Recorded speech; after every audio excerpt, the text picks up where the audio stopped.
Kemble Airfield, Gloucestershire, on a quiet summer's day. All there is to break the peace are the song of the birds and a lone man setting up electronic equipment at the end of the runway. But soon the silence will be shattered by over 3,000 horsepower as the world's fastest cars are run flat out down the runway to see which is truly the quickest of them all. Porsche, Ferrari, Lotus, Aston Martin, Jaguar. The greatest names in sports car history. All are here to find out who is the true supercar king. Today we have assembled 7 of the fastest road cars the world has ever seen. This is the Lotus Esprit S4S.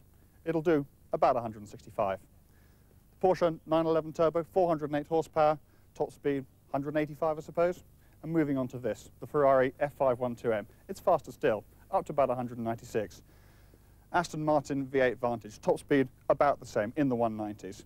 This, the Chrysler Viper, a little bit slower, still do 170 or so. And the Ferrari F40, no longer in production, but still good for 200 miles an hour. But fastest of all is this, the Jaguar XJ220. This car has done 211 miles an hour. Quite how fast it's going to go today, I don't know. We'll have to see. The runway at Kemble is 1.3 miles long, with a blind crest about halfway down, which most cars will take at about 140 miles per hour. This is the start. It's the approach road to the runway, which itself is just over 1.2 miles long.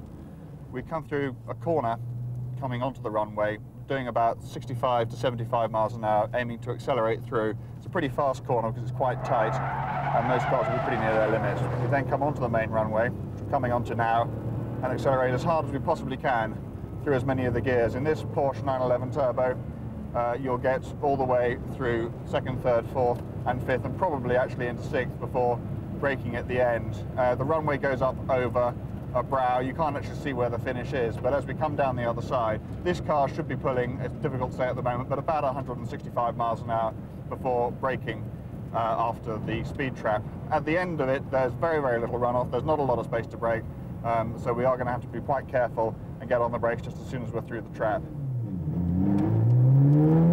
All these cars have been supplied by their manufacturer except the F40. Its owner, Chris Palmer, can't resist going out for a practice run. Who can blame him? It also gives us the chance to check that the timing equipment is working properly.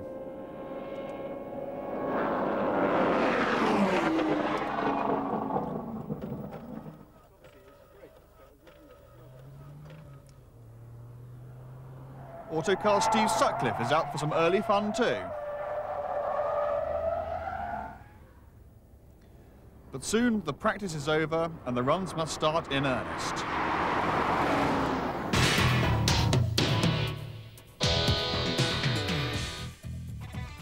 First up to the start line, the Lotus Esprit S4S. With less than 300 horsepower, where all the others have 400 or more, it'll be doing well to break 150 miles per hour here.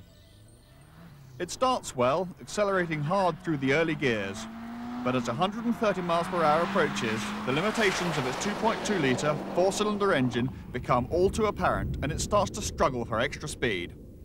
By the time it's over the hill and trips the light beam, it's travelling at 146.16 miles per hour. Not a bad result for so little power, but not a difficult time to beat.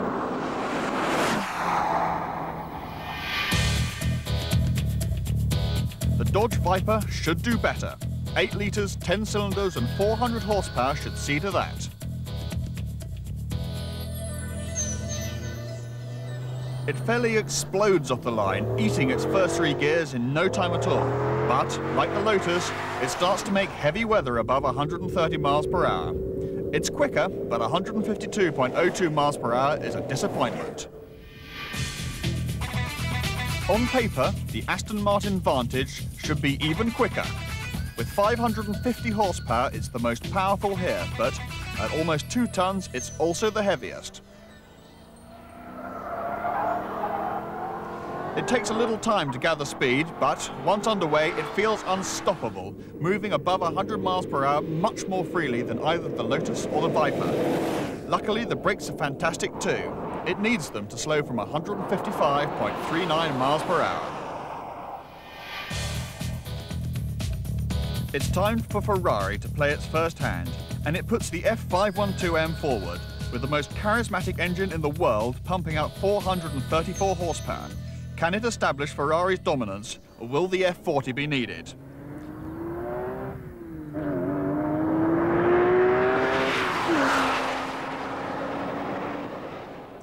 It feels very fast, but in the end does 161.91 miles per hour.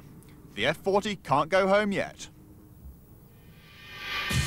We have just timed the Porsche 911 Turbo from 0 to 60 in 3.7 seconds, and it doesn't seem likely to lie down and play dead in front of its old foe from Ferrari.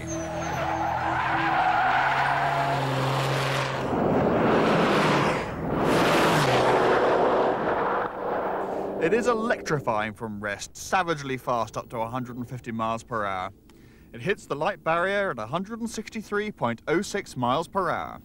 The Ferrari is beaten. Just. The Jaguar's time has come. With its race-bred engine and chassis, it should pulverize everything else that has been so far. To do less would be utter failure. It has 552 horsepower from its twin-turbo engine to make sure of success.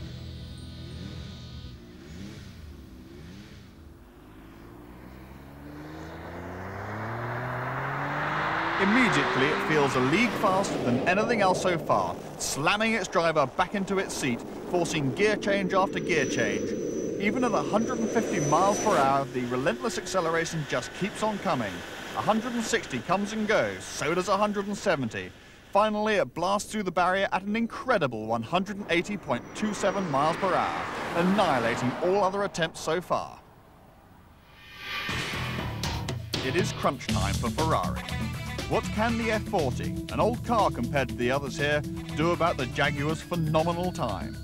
It has less power, just 478 bhp, but it is a Ferrari.